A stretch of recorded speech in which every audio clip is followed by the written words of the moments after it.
اهلا بيكم متابعين قناه مزايا عقب وكنز في حلقه جديده. النهارده في جسر السويس، فاحنا محلات جسر السويس، محل امازون، محل فيه كل حاجه ان شاء الله هنلاقيها. هنقول لكم على كل حاجه موجوده باسعارها بانواعها واعمارها. يلا بينا. رجعنا لكم تاني ومعانا استاذ محمود مدير المكان هنا المحل. اهلا وسهلا. عامل ايه؟ اهلا وسهلا. خلاص بيكم ربنا يخليك. ربنا يعزك. قلنا يا باشا بعد اذنك بقى القطط هنا، نبدا نتابع حاجه لموضوع الحيوانات كده. بص انا عندي هنا من الانواع، في شرازي مون فيس، في هيمالايا، في حاجات طبعا مش موجوده دلوقتي هنا يعني بتيجي برضه يعني دي هيمالايا. عمرها قد ايه دي؟ دي عمرها 45 يوم. سعرها ممكن يبقى كام؟ او سعرها 500. في عندي شرازي العادي ده عامل 250. تمام. تقريبا كلهم عمر واحد تقريبا. 45 يوم. في حاجه هنا بقى عامله شهرين اللي هي الابيض دي حاجه اسمها رومي. تمام. دي بتبقى عامله سعرها 150 جنيه. تمام. وفي طبعا الكلاب الجريفون دي. طبعا الجريفون في منه انواع كتيره قوي. تمام. يعني ده جريفون فرنساوي. تمام. ده بيبقى سعره عامل 650. ده كام يوم ده عمره؟ 45 يوم. 45. تمام. احنا بنشتغل في السن الصغير. تمام. واخد دموع بقى وحاجه؟ واخد ديدان وحشرات. لسه التطعيم السماني ولا لسه ده ما خدوش. تمام. ودي طبعا الزحالف. تمام. دي عمرها قد ايه اصلا تقريبا؟ عمر الزحالف دي بتبقى تقريبا عامله مثلا حوالي 35 سنه. الحجم ده. سعرها كام دي؟ يعني الزحالف ما تعرفش عمرها بالظبط، بتعرف تقريبا. ديت عامله 550. تحت في قطط كبيره كده ده؟ دي قطط كبيره. بس دول يعني بيطلعوا تبني، لو حد عايز قطه بياخدها تبني. بس اهم حاجه ان هو يحافظ عليها، ياكلها ويشربها، دي اهم نقطه عندنا. تمام. هما برضه سلاله برضه مش طبعا شرازي. تمام. في قط المشمشي ده هاف بيكي. بس اهم حاجه اللي بياخده لازم يكون هيحافظ عليه، لو مش هيحافظ عليه يبقى مش هينفع ياخده. صح. تمام. دي اهم نقطه عندنا. تمام. ماشي. طيب قول لي معلش السلكات دي بقى. دي فاصل عصافير. تمام. بيبقى مقاسات، المقاس اللي فوق طبعا اصغر، اللي تحت اكبر شويه، اللي تحت اكبر ده اكبر.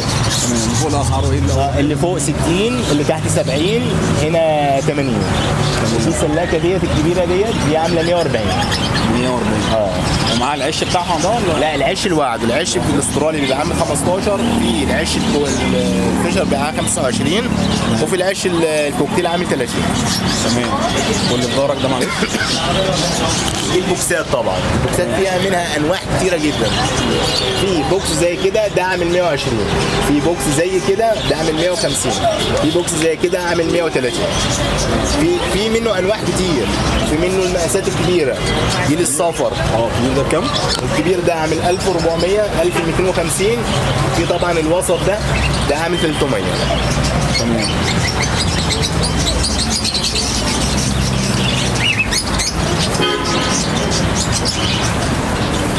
قول بقى على في جوه صورات والكلام ده صح كده؟ نبدأ من السمك من هنا. اتفضل. ماشي. قول لي السمك ايه؟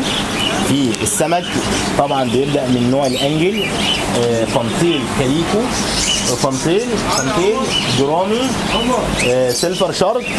في هنا بلاك ستوماس، في جوبي. هنا برضو فانتيل بس صغير، ده البنجاسوس، ومساحه الازاز اللي هي البلاك ستوماس. تمام.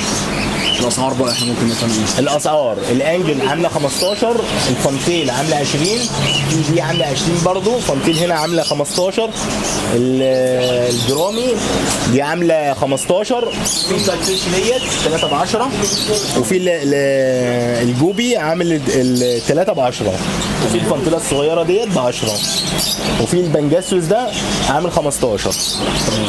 ده بالنسبه للسمك. بالنسبه لحواض السمك في مقاسات، في 31، في 40، في 50، في 60. تمام. تمام. الاسعار بتاعتهم اول حاجه ال 31 ده عامل 400. انهي واحد ده بقى؟ اللي هو فوق ده الصغير. ايوه. وفي بعديه ال 40. ال 40 ده عامل 450. وفي ال 50 ده عامل 650. وفي ال 60 ده عامل 750. اللي هو الاسود ده. تمام. بيبقى معاه الفلتر بتاعه حاطه كلها فلتر موتور اضاءه. تمام. بعد كده دول الاكسسوارات بقى، دي السداري اللي هي بتاعت الحيوانات الاليفه، اللي هي الكلاب الصغيره والكلاب الكبيره. طبعا بيبدا من السديري الكبير ده بيبقى عامل 100. وطبعا السديري ده عامل 150 لان طبعا بيبقى فيه فرق في الخامات. تمام. في حاجه زي كده عامله 100. هنا كده عامل 50 45 75. في حاجه زي كده عامله 50. في حاجه زي كده عامله 100. في حاجه زي كده عامله 90 75. في الليش ده بس بيركب له طوق او سديري ده بيبقى عامل 100. تمام. بالنسبه للسديري ده بالنسبه للصورات. طبعا في طواق، في خناقات، كل حاجه موجوده. بقى ديت تقريبا بكام الحاجات دي؟ الطوق ده جلد طبيعي زجن. تمام. يعني الخامه دي ممتازه جدا. دي بيبقى عليها ضمان 3 شهور. تمام. فاهمني؟ لو اتقطع بس اهم حاجه ان الحيوان ما يعضهوش. لو عضه طبعا القطع ده ملوش تباشر علاقه. اما لو هو قطع كده فبتيجي تبدله وتاخد طوق جديد. تمام. ده جلد طبيعي زجن. سعره كام؟ ده بيبقى سعره عامل 175. تمام. دي حاجه زي كده دي عامله 60. تمام. في طبعا الخناقات دي الطواق بتاع الجراوي الصغيره دي تبقى عامله 25 35 45. دي خناقه دي بتبقى عامله 110. تمام. في خناقه زي كده برضه دي نفس المقاس. في خناقه زي كده عامله 85. في حاجه زي كده دي عامله 60. في حاجه زي كده 85. في حاجه زي كده 65. في حاجه زي كده 75. دي الخناقه الشوك. الكمامات في الجلد الطبيعي الزجن اللي احنا ذكرناه في الاول. ده بتبقى الكمامه بتاعته تبقى برضو عليها ضمان 3 شهور. دي بتبقى عامله 180 جنيه. في الكمامات اللي تحت ديت اللي هي الجلد الشعبي في بتبدا من 25 35 50. تمام. ده ليش طبعا ده عامل 70. ده ليش وخناقه ده عامل 75. ليش بالخناقه بتاعته. تمام. بص كده بيبقى الليش والخناقه بتاعته موجود. تمام.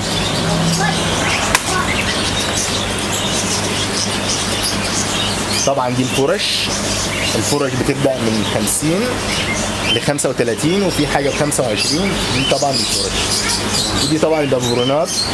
في اللي هو الليش اللي بيطور اللي هو ابو بكره ده طبعا الماني. ده على حسب الوزن بتاع الكلب. يعني في بيشد 20 كيلو، في بيشد 50 كيلو، في بيشد 60 كيلو. طبعا بيبدا اسعاره من 280 ل 480 500 580 620 750 950. ده الماني. ده طبعا امتار يعني امتار معينه يعني. في منه 5 متر وفي منه 4 متر وفي منه 8 متر. تمام. هو ده ايه ده الجوانتي ده؟ ده الجوانتي اللي هو بتاع الحموم. ده بنحمي بيه الحيوان الكلب او القطه. ولو في شعر زياده ولا حاجه بيشيل الزياده. ده بكام ده؟ ده عامل 45.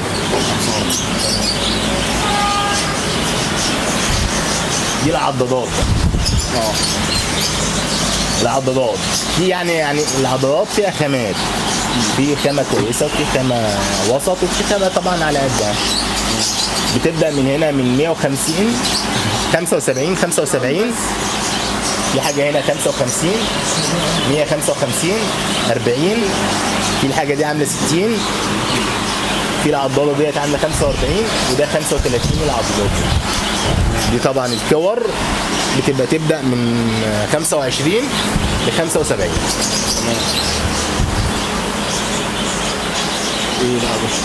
ده الكليكر. ده اللي بيشد انتباه الكلب. اللي بيشد انتباه الكلب ده عامل 35. تمام. وده لو هو مثلا بيبقى فيه كلب ولا حاجه بيبقى بيجري مثلا بيروح مكان فيه ضلمه احنا عايزين نعرفه. النور ده بنعلقه في رقبته. تمام. عشان نعرف هو وصل فين راح فين. ده علامه بالنسبه لي. تمام. دي بالنسبه بقى المكافئات والعظم الكالسيوم. هو ده كده.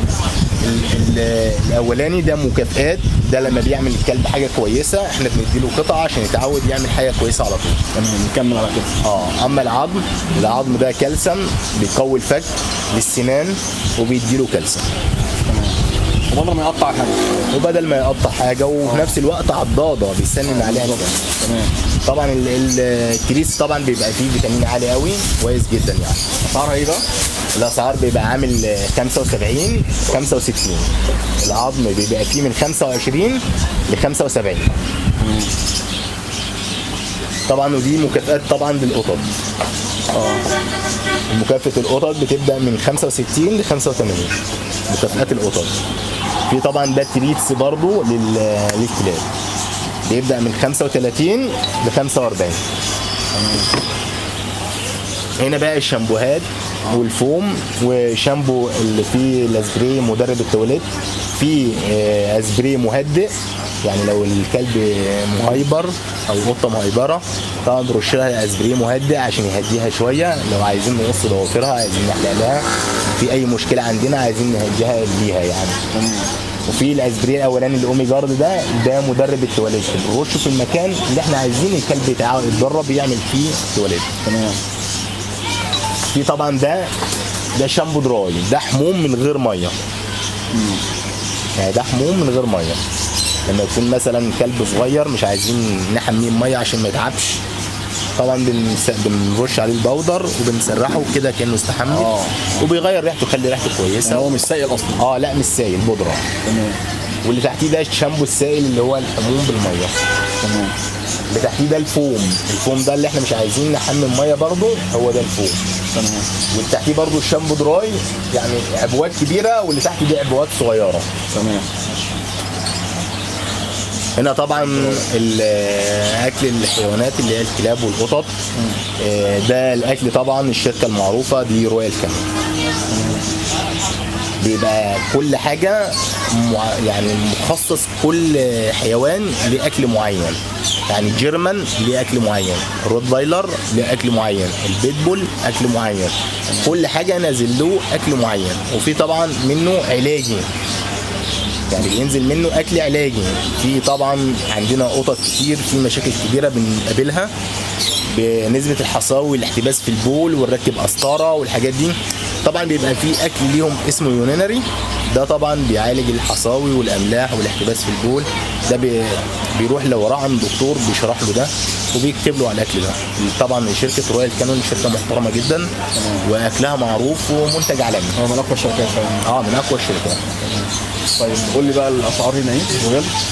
الاسعار الرويال طبعا بتبدا، بس دي عايزه الفاتوره عشان اطلع لك الاسعار بتاعتها. خلاص مش مشكله. لا عشان الفاتوره اطلع لك الاسعار بتاعتها بالظبط كلها. خلاص مش مشكله، بلاش الرويال، خش على اللي بعده. الرويال طبعا دي كل الباك ده كله ده رويال. صح.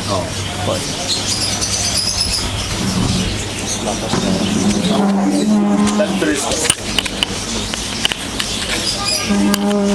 قول لي كده. ده فريسكاس. تمام. ده اكل قطط. تمام. شركه فريسكاس طبعا من الشركات المحترمه واكلها كويس طبعا، وفي اعلانات كتيره بتبقى لها التلفزيون، بس اكل كويس يعني. تمام. بيتخصص بقى بالاطعمه بتاعته، فراخ، في لحمه، في فراخ، في سمك، في اندور اللي هو العلاجي يعني. تمام. بيبدا سعره ايه ده؟ 145. ده عامل كيلو 700. تمام. 3 دول 145 و145 ده اللي هو الكيلو ونص. تمام. طبعا هنا الاول هنا في بالكاندو، الشجرتين الاولين بالكاندو والاخرانيين من هنا كده الاربع شجر دول بالكاندو. تمام. البالكاندو طبعا اكل كويس، وفي 60% بروتين حيواني، يعني اكل كويس جدا. طبعا بيبدا من 5 كيلو 15 ل 25 كيلو البالكاندو. تمام. ال5 كيلو بيبقى عامل 350، ال 15 كيلو بيبقى عامل 900 جنيه، في ال 25 كيلو بيبقى عامل 1300. والجزيرة؟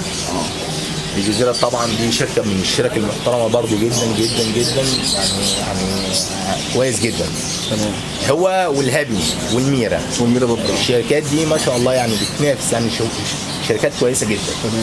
الجزيره طبعا بيبقى فيها اسعار مختلفه، في منها قطط وفي منها كلاب. تمام. الكلاب بيبقى في حاجه عامله 880 اللي هي الفيستيفال، في عامله 820 اللي هي الادلت اللي هي 18 كيلو، في حاجه عامله 1050 اللي هي الفاميلي بلس، في البابي بتبقى عامله 900 ده في ال 18 كيلو وفي ال 15 كيلو. ومنها برضو قطط الجزيره ممكن اوريها لك بس. ده الجزيره 2 كيلو ده بيبقى علاجي، في منه للجلد والشعر، في منه للنيري اللي هو للحصاوي، في منه الهيربول لكور الشعر عشان تنزل في الحمام، في منه يعني في منه كذا نوع علاجي للجزيره. وفي منه الكلاسيك العادي اللي هو زي ال 10 كيلو ده الكلاسيك العادي اللي هو مش علاجي، هو اكل فيه بروتين بس. تمام. في منه 10 كيلو و 18 كيلو. تمام. ال 200 كيلو طبعا بيبقى عامل من 280 260 ده ال 200 كيلو. في ال 10 كيلو بتبقى عامله 490 دي خاصه بالقطط. خاصه للقطط. وفي 18 كيلو بتاعتها القطط دي تبقى عامله 800 جنيه. تمام. طب وفوق احنا هنا بقى في هنا فوق هنا كده دي الكونجو. الكونجو ده اكل كلاب اللي هو برضو تبع شركه بالكاندو، يعني اللي بينزل بنفس الشركه اللي بتنزله. تمام. بتبقى عامله 525 و625 15 كيلو و21 كيلو. في طبعا البافارو طبعا تبع شركه برضو الجزيره هي اللي بتنزله، طبعا اكل كويس برضو ده كويس جدا. اسعاره بتبدا من 580 وانت طالع. في ده الميرا القطط، الميرا القطط ال4 كيلو، في منه كيلو ونص وفي منه 2 كيلو. ده بالنسبه للقطط. تمام. ده متخصص للقطط الصغيره، دي القطط الكبيره. ده الهيربول للجلد والشعر. اسعارهم ايه؟ هنا بيبقى عامل 460 ال4 كيلو. في اليوناري ده عامل 490 ده اليوناري عشان الحصاوي والاملاح. في الكيلو ونص ده بيبقى عامل 260.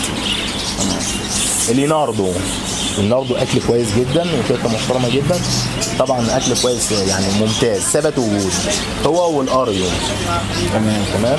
وفي بعض يعني احنا عندنا تشكيله كبيره قوي لو قعدت اشرح فيها الصبح من الاكل ايوه صح، مش هخلصها يعني. ما شاء الله. في الباوتش، في الرمز، في الكنزات. وعندنا برضو يعني في ناس ما بتقدرش تشتري عبوات كبيره من الاكل، فاحنا بنقسم العبوات الكبيره على انصاص وبتتباع انصاص برضو. اكياس مفتوحه دي، كل واحد على قد ما تمام. ودي الكنزات. الكيس اللي بيبقى عامل 15 و20 وفي منه 25 طبعا. حلو. اللي هو الجزيره والميرا والحاجات دي. تمام. وده طبعا بالكندو اللي احنا ذكرناه 3 كيلو. وده الفوكر. الفوكر طبعا اكل كويس جدا برضه. كامله بكيلو. دي 5 نطلع بقى مره. احنا كده خلصنا الرؤيه. احنا كده خلصنا. انا طبعا لو قعدت الصبح مش عارف. ايوه احنا مش هنخلص. المنتجات كلها يطلع بقى على العصافير عشان ما اطولش عليك. قول لي يا باشا كده العصافير بقى. بص دي المكافئات طبعا بتاعت الكلاب، دي مكافئات. وده اكل طبعا، ده اكل عصافير طبعا اللي هو مستورد. بنبدا من اول حاجه ده الكوكتيل. في منه حبشي، في منه مصبع، في منه ازابيل، في منه اللي هو اللاتيني. تمام. يعني ارخص نوع بيبقى هو الحبشي وبعدين الازابيل وبعدين مصبع وبعدين اللاتيني. طبعا في كوكتيل بيبقى البينو، في كوكتيل فرنساوي الالبينو ده بيبقى سعر مختلف عن دول. اغلى حاجه يعني هنا الحبشي بيبدا من 300 اللي هو العصفور الشغال بيبدا من 300 ل 350. الازابيل 400. في اللي هو اللاتيني ده بيبقى عامل الجوز 500. تمام. ده الفيشر.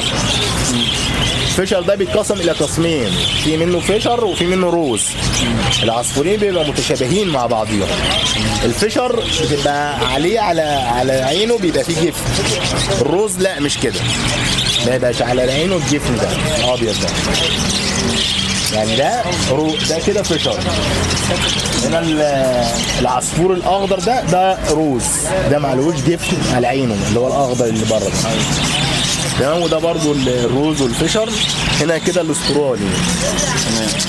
الاسترالي بالواناته بقى، في باندت، في هوريكال، في استرالي عادي، بانواعه. الاسترالي الجوز بيبدا من 100 ل 150، من 100 ل 150. في طبعا جميع الالوانات. تمام. دي الزبره. الزبره دي بيبقى الجوز عامل 120. شغال؟ شغال. ومدبوح الرقبه ده بيبقى عامل الجوز مدبوح الرقبه. مدبوح الرقبه؟ بيبقى عليه خط احمر هنا كده، هو مشهور بمدبوح الرقبه. تمام. وفي جوز هنا ده نص انجليزي. كام مدبوح الرقبه ده بس معلش؟ الجوز ب 200 جنيه. شغال يعني. ده سعر الجمله. تمام. في عندنا هنا الكناريا. الكناريا طبعا عصفور مشهور جدا ومعروف بنغمته الحلوه والصفاره بتاعته كويسه. سعره كام؟ الكناريا الجوز عامل 700. في هنا نوع من انواع البغبغانات بقى، احنا ما عندناش تشكيله البغبغانات كلها لان احنا بنجيب بغبغانات بنجيبها بالطبع. في الحمرا دي اسمها روزيلا. روزيلا؟ ده نوع من انواع البغبغانات، ده صفارته جميله جدا برضه.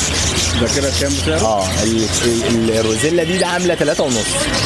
في الكينيور بقى اللي جنبيها بقى، ده نوع من انواع البغبغانات برضه، دي حاجه اسمها كينيور.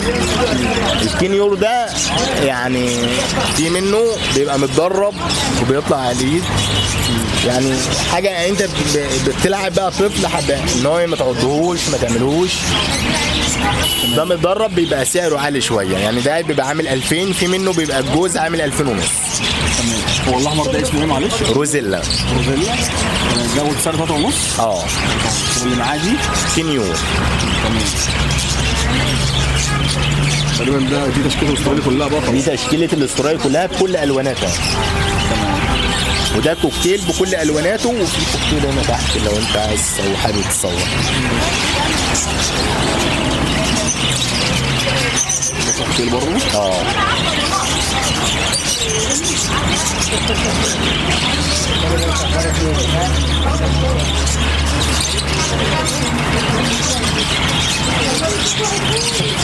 اسمها زبرة. دي زبرة. في بقى بعض الزبائن بتبقى عايزه، يعني مثلا هي عايزه اجواز استرالي شغاله، عايز يضمن ان هم شغالين، لان احنا في شغلتنا في عدم الثقه شويه، يعني في ناس ربنا يسهل للجميع يعني. احنا بنعمل ايه؟ بنعمل سلاكه زي كده ونحط الجوز هنا، ويبقى ممكن ياخدوا بيض، ممكن ياخدوا مطلع زغاليل، يعني حاجه زي كده مثلا.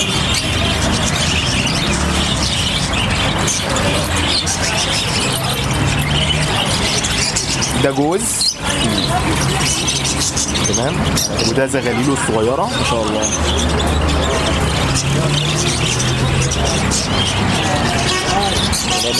دول بكام بقى بولادهم كده؟ دول بولادهم كده ب 250. بالقفص كله؟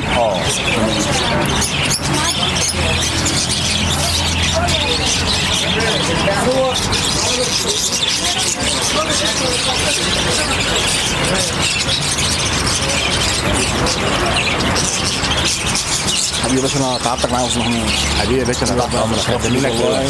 ربنا يبارك لك. تحت امرك يا فندم. تحت امرك في اي وقت حبيبي. ربنا يخليك. كنت معاك ابو كنزي، كنا في محل امازون في جسر السويس. عنده تشكيله جامده جدا من العصافير، وعنده قطط، وعنده جميع انواع الدراي بحاجات كتير بقى معاه. محل مميز في حاجته. السلام عليكم.